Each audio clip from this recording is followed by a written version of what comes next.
नमस्कार साथियों, आज हम बहुत ही महत्वपूर्ण टॉपिक के साथ उपस्थित हैं जो कि हमारा सिंपल से सिंपल वाक्य बनाने में इस्तेमाल होता है। इसे बोलते हैं फ्रेश इन अपोजिशन। इसका प्रयोग कब करेंगे, ध्यान से सुने। जब एक वाक्य में आए हुए किसी नाउन की विशेषताएं या विस्तार बताने के लिए एक से अधिक शब्दों का प्रयोग किया जाए। यही है माइंड, ध्यान देने योग्य बात यहीं पर है। जब वाक्य में आए हुए किसी नाउन की विशेषता या विस्तार बताने के लिए एक से अधिक शब्दों का प्रयोग किया जाए तो उन शब्दों के समूह को फ्रेश इन अपोजिशन कहते हैं।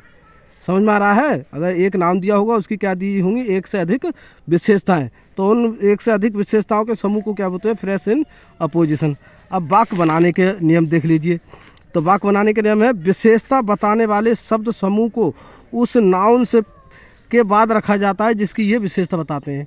समझ में आ रहा है? यानी कि नाउन पहले रखा जाएगा जिसकी विशेषता बताना है, और वो विशेषण शब्द बाद में कोमा लगा के जो है रख दिए जाते हैं। अंतिम विशेषता को जो है विद साइक्रिया के हम सेंटेंस में जोड़ देते हैं। अब अगर आपको कुछ कम समझ में आया, आप उदाहरण देख लीजिए, आपको ज़्यादा समझ में आ जाएगा।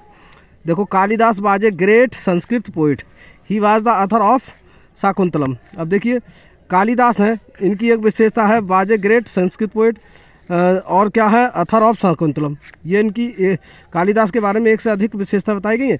तो मैंने बताया है कालिदास लिखेंगे, यानी फिर कॉमा लगा देंगे।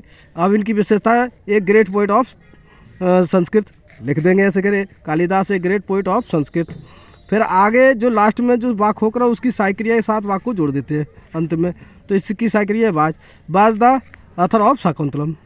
आशा करता हूँ कि आपको समझ में आ रहा होगा। बिल्कुल देहाती तरीके से पढ़ा रहा हूँ। Milton was a famous English poet, he was blind. अब देखिए, मिल्टन की विशेषता बताई गई है, ए फेमस इंग्लिश पोइट है अभी, और क्या है वे, वाज ब्लाइंड है। अब इसके साथ जोड़ देंगे लास्ट में, तो मिल्टन एकदम से लगा देंगे और कॉमा लगाकर बाजे मिल्टन बाजे फेमस, नो ये बाज कट जाएगी इसमें से, Milton a famous poet was blind. यहाँ पर इस तरीके से ये सेंटेंस हो जाएगा। आगे एक और सेंटेंस मैंने दिया है, ध्यान से सुने, और आशा करता हूँ कि आपको खूब समझ में आ रहा होगा। Newton was a famous scientist, he made many invention. अब न्यूटन के बारे में बताया गया है कि वो फेमस साइंटिस्ट था और उसने बहुत सारे इन्वेंशन किए, आविष्कार किए। तो न्यूटन लिख लेंगे, कॉमा लगा देंगे, तो क्या कर देंगे, a famous scientist, Newton a famous scientist. फिर मेड मैनी इन्वेंशन मैंने बताया था, लास्ट वाले अगर विशेषता रह गई है तो उसके साथ साइक्रिया लगाकर जोड़ करके वाक्य जोड़ देते हैं। अगर वीडियो पसंद आ रही है तो लाइक करें, कमेंट करें, शेयर करें और सब्सक्राइब करें। Thank you for watching my video.